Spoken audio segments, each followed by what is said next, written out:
cast polo, I cast lace straight on the bottoms. Astounded, Mr. Coakley, that you believe in some sort of coordinated, organized conspiracy. I got news for you. White people ain't that smart. I'll be connecting them down like, why all these brothers gotta wear a dress? This happened to me. I'm going. Brandon don't wear a dress. He called you, or is it? No, he was saying it in the media, so I thought he was heckling me. He was really trying to help me. Area of the small state of mind of the urban community, you're gay. Different is gay.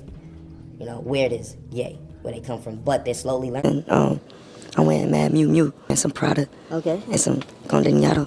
Okay. And some Pave Natillo. Okay. And his eyes opened to a world he had never seen before, and you could see that he was enlightened in a way that... Peace, family. We are back again. And today we'll be building on why so many black male actors seem to have to put on the dress, right? And why so many young brothers in today's time seem to also be putting on the dress, right?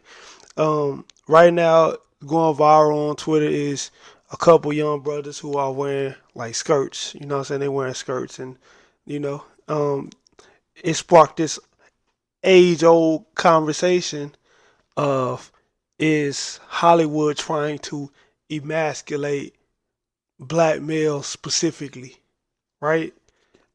This has been an age-old conversation. Coakley used to have these theories, you know what I mean? He wasn't the only one. Many in the black community felt like Hollywood and media was intentionally trying to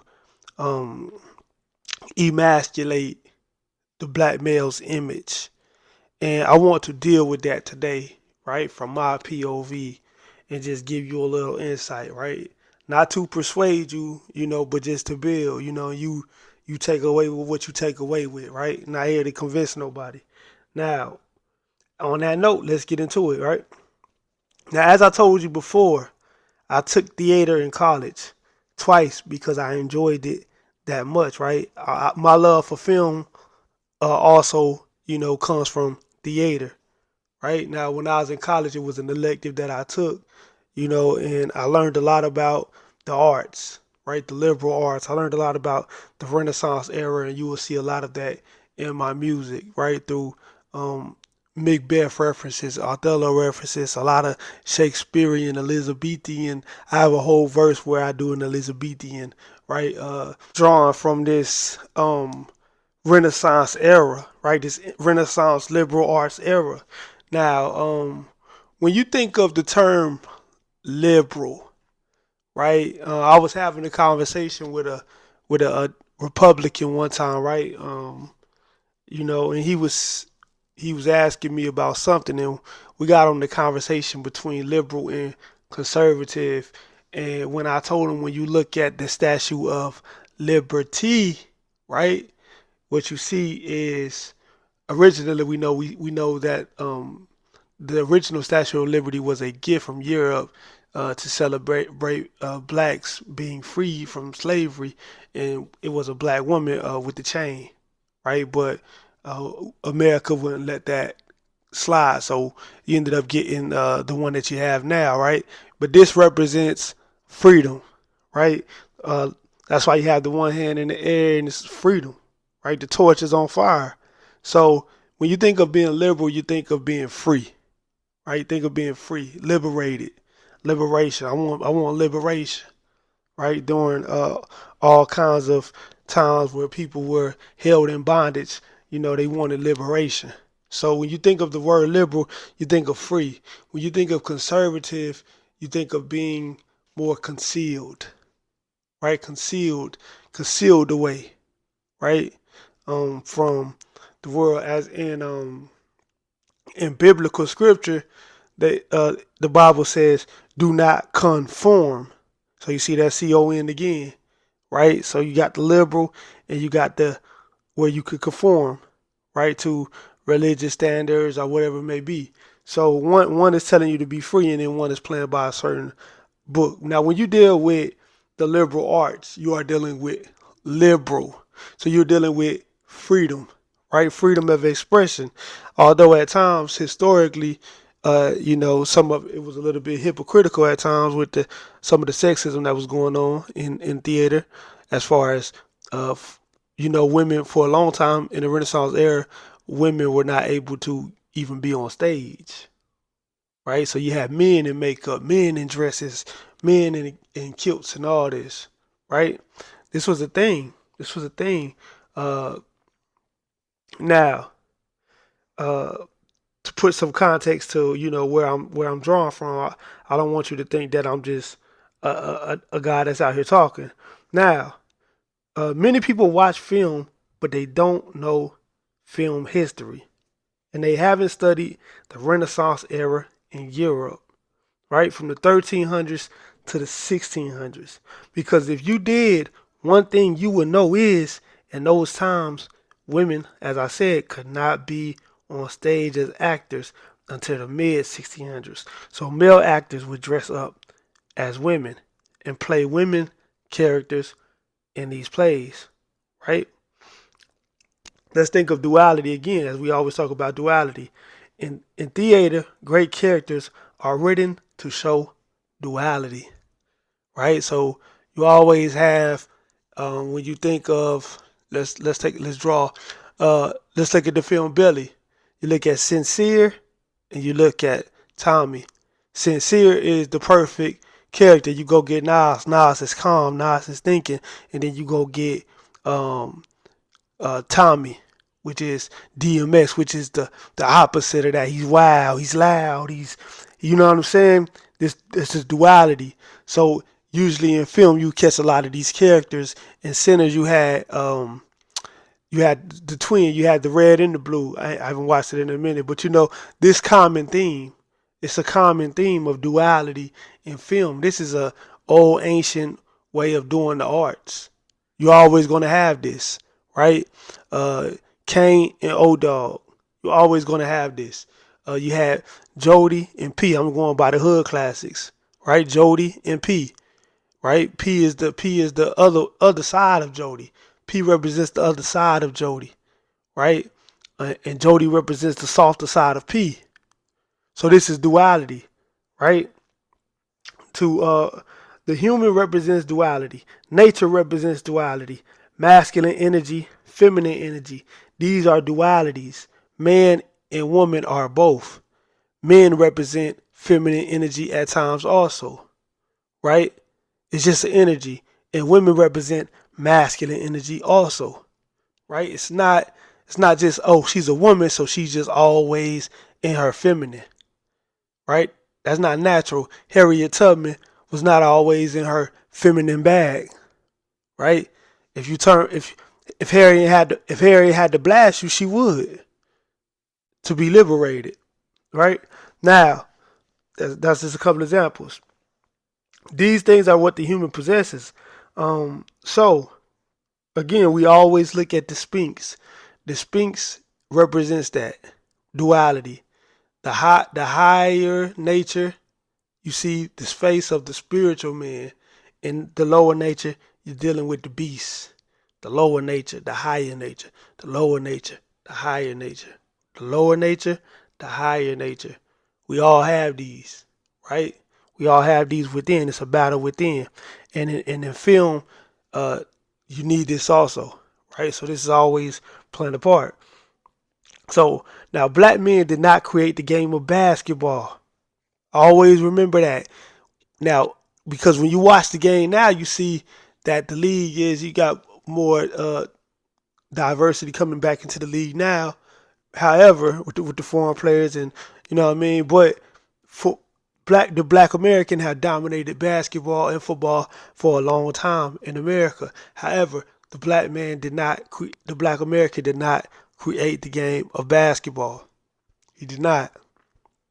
Some say he created hockey, but that's another story for another time, right? But the black man did not create the game of basketball. So, although it may look like it, right? It may look like it, but that was a game that we joined, right?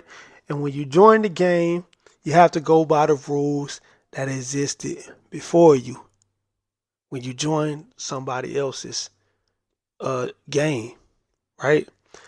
And the reason I'm saying that is because just like basketball, we did not create theater. We did not. We created a lot of things in ancient Kemet and the Nile Valley and ancient Kush and even in the Americas and on the Caribbeans, we created many things, many great things, but we didn't create everything. We just didn't. Now, theater is one thing that we didn't create, right? We was in bondage for a long time. Through most of these years, a lot of our people was in bondage. So we didn't create the theater. We didn't create theater, right? In the 1800s, introduced blackface, right? And the reason I want to emphasize, the reason I'm saying that we didn't create theater was because that's something we entered, just like basketball. The rules of traveling was already set. We know niggas is carrying the ball a little bit more now, but you get what I'm saying? We added our flavor to it, but the rules was already set. That's out of bounds, right? So theater, the arts already had its rules, and we entered that. You got great actors that came from that, but that's something we entered, right? Because for many years, blackface existed, right? It was a way to use black characters in plays and later films without having to hire black performers. And this style of play was also used for xenophobic ideals, propaganda films, right, that were anti-black. You would have white men dress up in blackface and act out black stereotypes, right? This is in the arts. This is in theater, right? So now when you think about, I think it was Gucci some years back that did the blackface turtleneck. That's liberal art shit. That's liberal art shit. Gucci's a high-end art brand, right? But I'm getting ahead of myself. So back to the Shakespeare. In Europe, from the 1300s to the 1600s, in the theater art world, you had a lot of gender fluidity, right? The gender fluidity lifestyle is going on amongst artists because this is the liberal arts. And liberal people seem to be what they would call free, right? These are artists. Many artists like to push the boundary of what you tell an artist. Don't say that. Kanye gonna say that, right?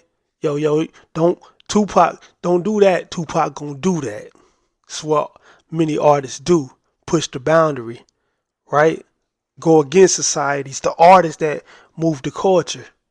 The artists say things that you can't say, right? Things that you might have, the way you want to say it, you couldn't say it like that. This is the arts. This is liberal art. The artist is always misunderstood, right? And the artists understand artists many times, right? So you had this, even back then, you had this gender fluidity element going on, right? The old Greco-Roman lifestyle had a gender fluidity element to it, right? And you could see it in the art from this period of time. Look at the 300 Army. Look what they wearing. Look at their outfits, right? The 300 Army also, they were a gender fluid army. Fact check me. The gender fluid, it was a gender fluid army, the 300 Roman army, right?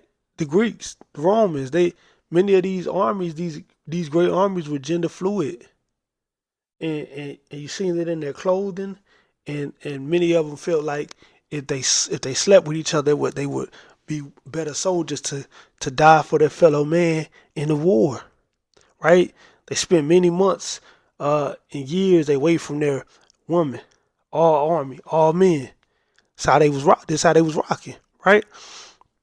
Now, one thing we know about this whole art renaissance era in Europe was indeed full of gay and bisexual artists, right? So art being gender fluid or dual seems to be a common theme in the European art world historically, right? Historically, it is. I got a huge Leonardo da Vinci book, right? I don't know if you studied Leonardo da Vinci, gender fluid, gay, Leonardo da Vinci.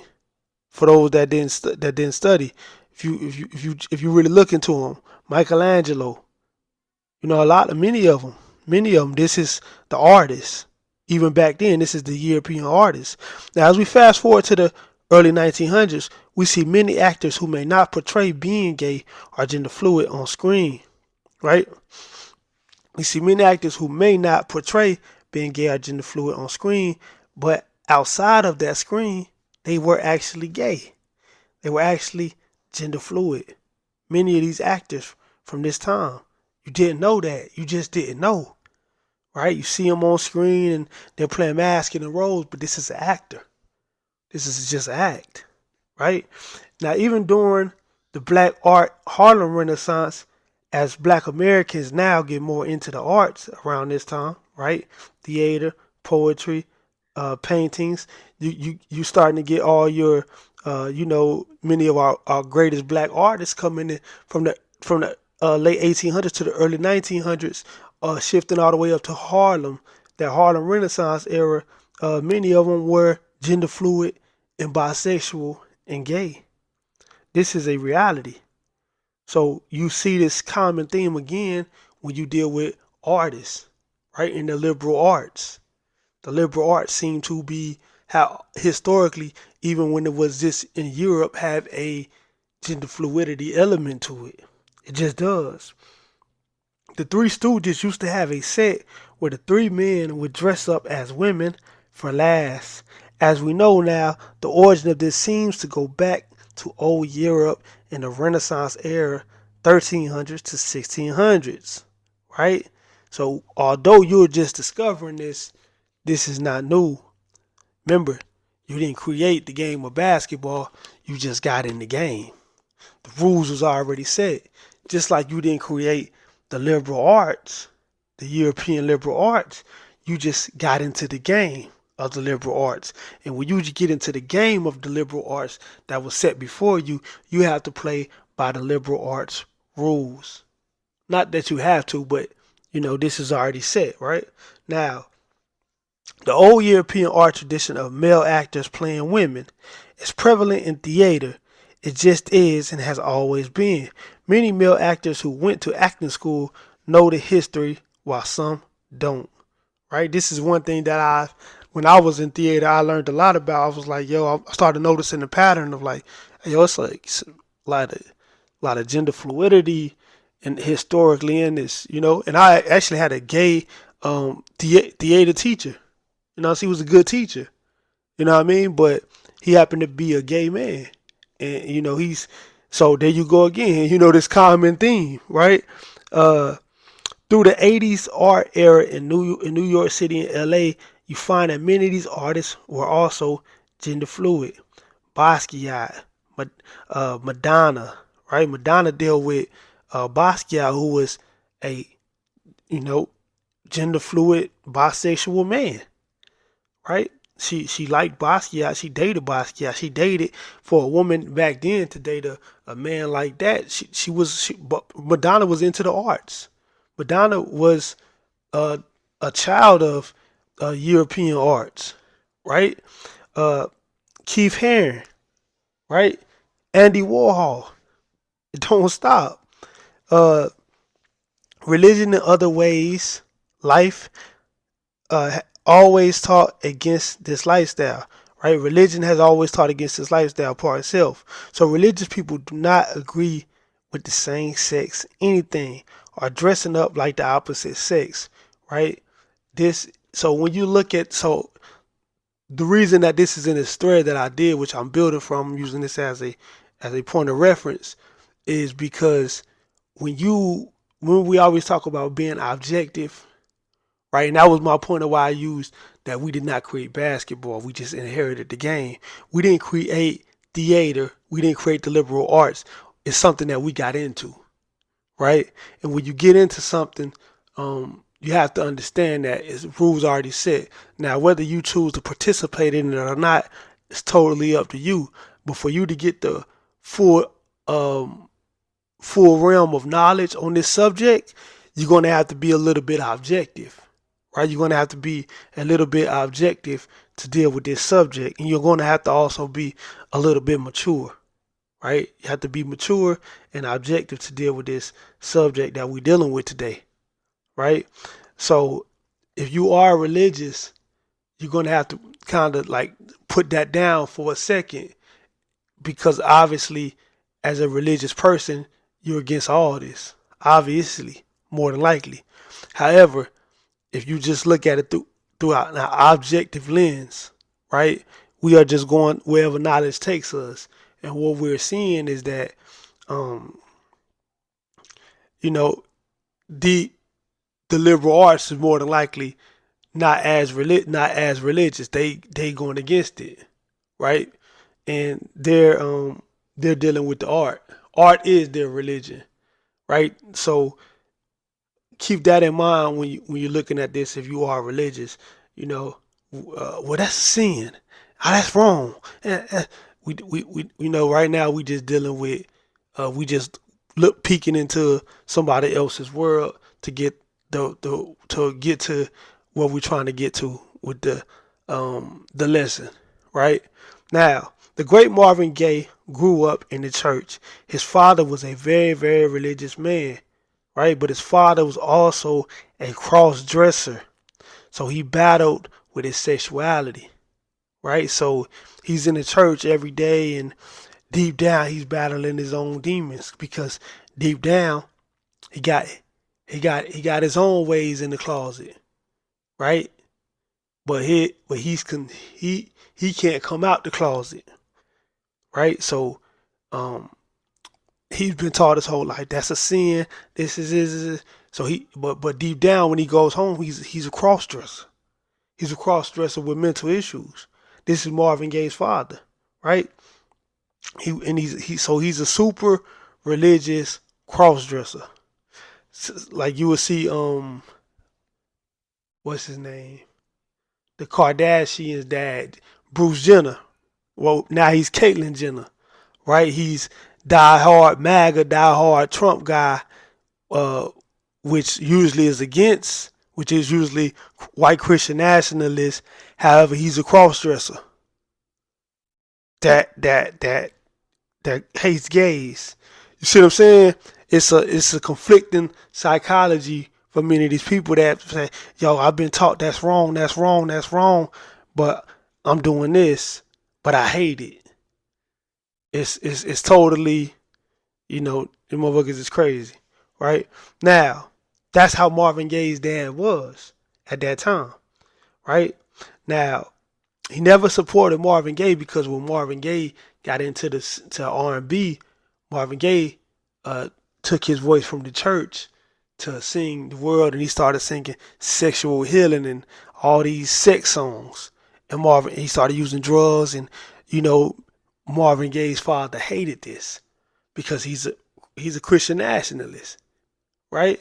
However, one thing that really broke him was when he found out that Marvin Gaye may have been gay also, right? And this led to the downfall of their relationship, right? Because even though the dad's a cross-dresser, he's homophobic.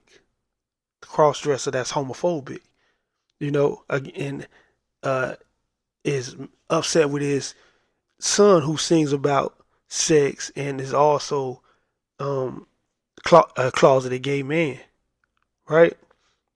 So one day they get into an argument, and his own father shoots and kills the legendary Marvin Gaye. It's a sad day in America, right? We lost a great black artist. The world lost a great black artist. So that's a sad story between father and son, right?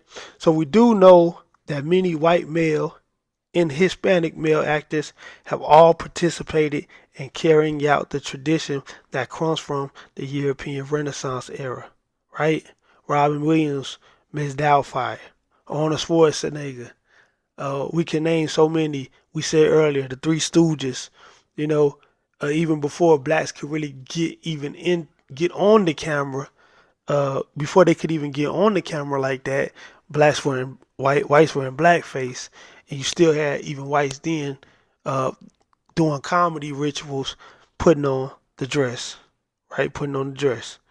Now, guys like, again, like I said, Stokely and many of the black um, conscious guys have always felt like, um, they have always felt like Hollywood had an agenda, and even the music industry had an agenda to emasculate black men, right? Emasculate the black man's image. No different from how they say now the black man, they have a agenda to uh, destroy the black man's image by signing the thug rapper, the gangster rapper, and the only confliction with that is you have the thug, and then you have the polar opposite of the thug, which would be the emasculated man, right? So unless he a rebel without a pause, and he can kick your ass both ways. If you want to go with that theory, choice is up to you. We just dealing with it now. Black men, as we see black men wearing dresses in film, is not actually as conspiratorial as many may feel, right? Because these black men joined theater. See, these black actors joined something that was going on in Europe since the 1300s, since the 1400s, 1500s, 1600s, right? The liberal arts. Anytime a black man went to Juilliard and all these acting schools, right? Even Tupac, but we'll go there earlier, right? We'll go there later, right? But anytime you got into the liberal arts, you were dealing with gender fluidity. Art students in the 80s wearing their hair all crazy, cutting their hair, white girl cutting their hair all crazy blonde and doing rock, and same old Basquiat, Rock cut the ball all in the front. His hair is bald in the front, and he just going against society. This is the artist. This is how the artist thinks. So as black actors that we love, Jamie Foxx and Ving Rhames, Chris Tucker, even the ones that went the comedy route, they no different from the Three Stooges, right? Marlon Wayne's no different from the Three Stooges. This is the ritual. This is the art. This is the European arts that you entered. And men in dresses is something that's always existed in the arts, in European liberal arts. See, again, you didn't create basketball. You just joined in the game, and the rules was already set. No different from you joining into the liberal arts and the rules already being set. Now, just because many black Americans that like films and like actors and idolize actors don't know the rules to the liberal arts, the history of the liberal arts, they see it and they say, what is this? And again, I'm not saying that it's not a conspiracy, that you don't have a case. If you want to fight that battle, you may have to fight. You may have a fight. However, I'm giving you the historical side of it to add some context to your argument, right? Because it's one thing that you must know if a fact is that long before they let blacks on that stage, white men in Europe were on that stage dressed up as women in makeup. See, and you just see it now and you say, what is that? Oh, they out to get us. Now, the white man have kicked your ass historically, and it's always up to something. Tuskegee experiment, putting factories that push out cancer chemicals into poor black neighborhoods. They most of the time with you. When the man kick your ass so much historically, you can be a little paranoid at times.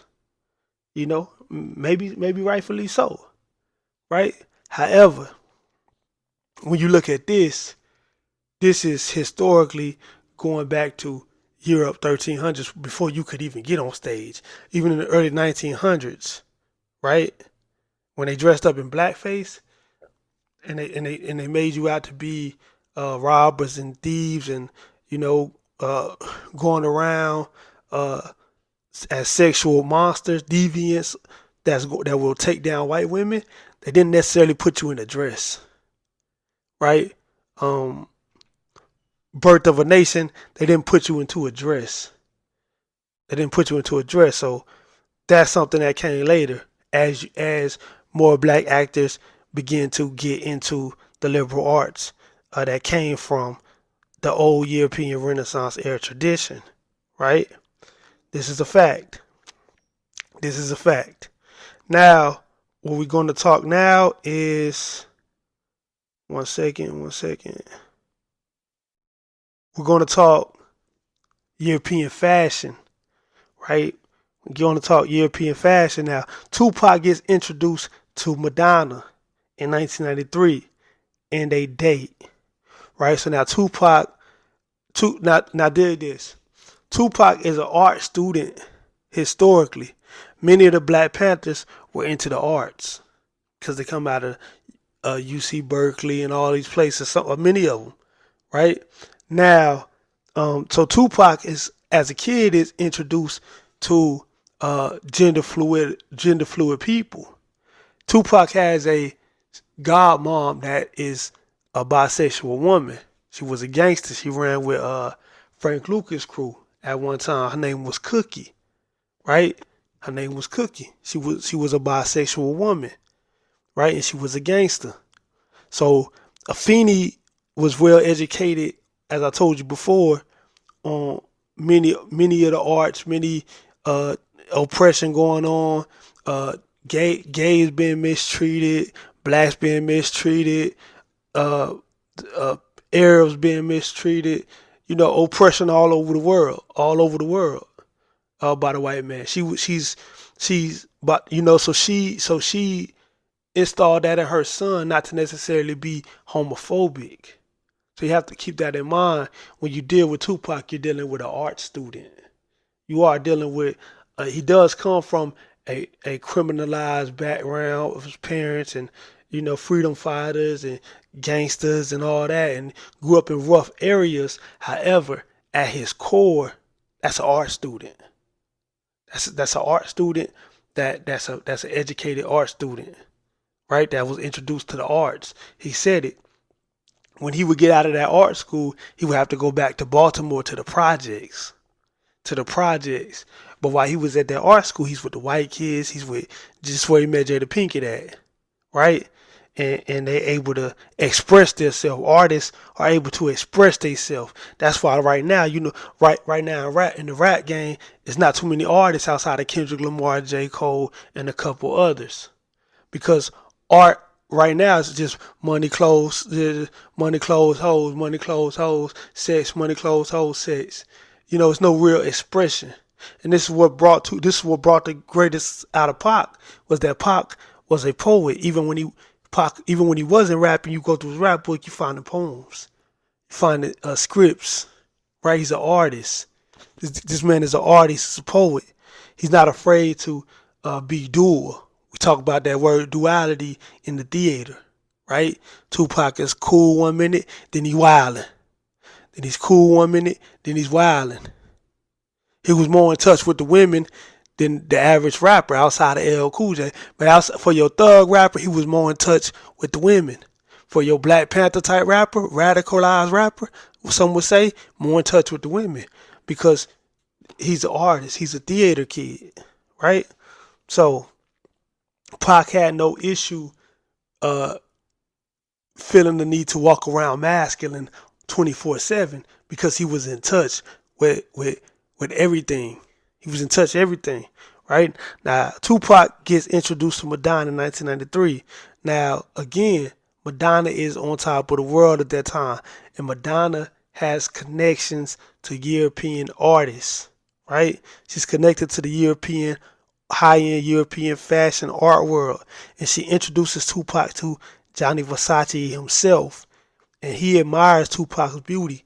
Gianni Versace was a gay man, right? R.I.P. Gianni Versace and R.I.P. Tupac. Now, for reference, dig into how Tupac introduced, the rap game into the European fashion, right? Now, for Tupac, and he loves Tupac, and he wants to see Tupac wearing his fashion pieces and all that, right? Now, as I said before, many think the Dapper Dan era was the official high-end designer era, but it was actually not. So Tupac was the first rapper to ever be connected to high-end designer brands, and he brought it into the game, right? So you have Tupac being brought into the game by Madonna, who's bisexual, right? I believe Madonna's and she also dates gender fluid men. She dated Basquiat, right? And she dates gangsters too, right? She dated Big Daddy Kane, and she's connected to other guys. But she introduces Johnny Versace to Tupac, and Johnny Versace is a gay man, and through that, you start to see Tupac, doing his thing, putting on the Versace pieces, the Valentino pieces, out there in Milan, modeling, doing all that. You start to see a different side of Pac, where now Pac is like he's deep into the high-end fashion world. And as we know the line, now it's all about Versace. You copy my style. You see what I'm saying? Now, duality again. As I said, Tupac went to art school, right? Tupac is an art student. So as Pac is connected more and more with the art world, you are seeing Pac do things that are pushing boundaries with society standards, especially in 1990, right? For the masculine man, the masculine hip hop man. What's the Jay-Z line? You old niggas stop acting brand new, like Tupac didn't have a nose ring too, right? Because in the early 90s, for a nigga to get both his ears pierced, niggas was already looking at you funny. You was only supposed to have one if you had any. It was only supposed to be one. The girls was supposed to have two. But then you have Tupac with the nose ring pushing the boundary. Then you started seeing more niggas get the nose ring like Pac. Tyrese get the nose ring like Pac. Bald head like Pac. You start to see it. So you see how influence is also playing a role, right? So Tupac subconsciously is carrying, he's carrying a lot of guys into, the European art world without knowing. Because now you got street guys wanting to put on Versace brands, put on European brands, want to get the nose ring, want to, now Tupac is doing shoots in the tub with no clothes on, just jewelry on, and he's been, he got gay photographers shooting the pictures of him, right? As gay photographers shooting the pictures of him. One of the photographers, I forgot his name, I wish I had his name, was connected to the Andy Warhol, right? It's connected to Andy Warhol, who dated Basquiat, right? So we're seeing Tupac express duality, push the boundaries as an artist in 1996 before his demise, right? So after Tupac, you start to see more and more rappers later on go into high-end designer, right? Because we know through most of the 90s, it was baggy jeans, big baggy clothes and all that. And then Pac and Big, all them started doing the Versace and all that. And it was, the shirts with the shiny shirts and all. This is high-end designer. All high-end European designer. Gender fluidity style, right? That died out for a minute, for years, and you get back into your Sean John and your big baggy clothes with the Dipset era and Rockaware and all that, and then it comes back. And now it's here, right? So as years flew by, European high-end fashion fully takes over hip-hop, thanks to Tupac and other Gemini, Kanye West and Virgil, also Pharrell, right? And later on, A$AP Rocky, who was always into high-end European fashion, but said him and his friends would get picked on, and his sexuality would be questioned for their fashion choices, right? Because they were into high-end European fashion. Ralph Simmons, Rick Owens, usually what I'm dressed in. I be that pretty motherfucker. Harlem's what I'm repping. Come on. When A$AP was coming in, I'm that pretty motherfucker. Right? I'm that pretty motherfucker, and I'm rocking European fashion. I love the models. This is A$AP's thing. Right? He had the fashion shows in Europe. So this is all coming in. And You know, now it's fully a full takeover. So from 2010 to 2025 is 15 years of us being into this game of Prada, Dior, Balenciaga. You know what I mean? You name it. Mason Margiela, right? This is all European fashion. Gucci, you know. As Thug, you know, Young Thug was the blood from Atlanta, right? The street nigga from Atlanta. But as Thug got more into high-end European fashion, we seen him even put on the dress and show artistic duality fashion-wise. But this again is old European Renaissance art era, right? We are just a guest in their culture, so we don't understand the full history of it. But that's what this lesson is about, to give you context, right? When you enter the high-end European art world through fashion, you start to put on gender fluid clothes because many of the designers are gender fluid. They're gay, right? So if you let a gender fluid man dress you, then your style of wear may become gender fluid. That's not an agenda. That's you shopping at a place that you don't know the history of, right? If you get into the film world, you want to be an actor in Hollywood and all that, this goes back to Europe. This goes back to Renaissance era plays on stage, right? And now they want you to put the dress on. Well, traditionally, you always put the dress on. All men did it. White men did it. It wasn't just you. But as you want to get into their world, you have to play by their rules, right? Consciously or unconsciously. So as you see, right, even outside of the film world, black men are wearing dresses and skirts and even handbags now. Hell, shit, I got me a bag my damn self. You know what I'm saying? My daddy don't rock with it, but you know, but it's a fly little bag. You know what I'm saying? I'm comfortable. Shit, fuck it. It is what it is, right? Now, black men are wearing dresses and skirts and handbags, right? I was watching Michael Porter, you know, but I heard a new story about Michael Porter. I'm gonna keep it on the low, but I was watching his vlog, and you know what I'm saying, that nigga carrying a purse. You know, Shannon Sharp liked to walk around. He liked to be into the design and all that, right? He had a gay fashion guy with him before, right? And Shannon Sharp was walking through with a little baby dog in the purse, right? So this is high-end European designer, right? Russell Westbrook is into that. Stephon Diggs is into that. Kid Cudi's into that. Several football players are into that, right? Many black actors, like all male actors, seem to have to carry on the tradition of the old European Renaissance art world. Dave Chappelle had to do it. He didn't have to. It was a choice, right? It's a choice. Chris Rock did it. Will Smith did it. Robin Williams did it. We can go down the list. White males, black males, all that, right? Leading us to the time where Cat Williams, because Cat Williams has always been the guy to say, don't put that dress on. Don't do that. And Cat Williams feels like it's a conspiracy and it is an agenda to, emasculate the black male's image. He's one of the guys that does believe that. And again, I'm not here to say that does not exist. Maybe it does.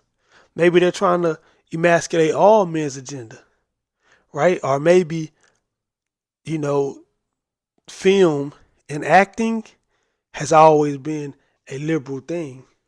And they're just a liberal people, and that's how they get down, right? So, the tradition of men dressing up and playing as women on stage is not just a target on black men or black actors. That's conspiracy. It's not black American culture or white American culture even.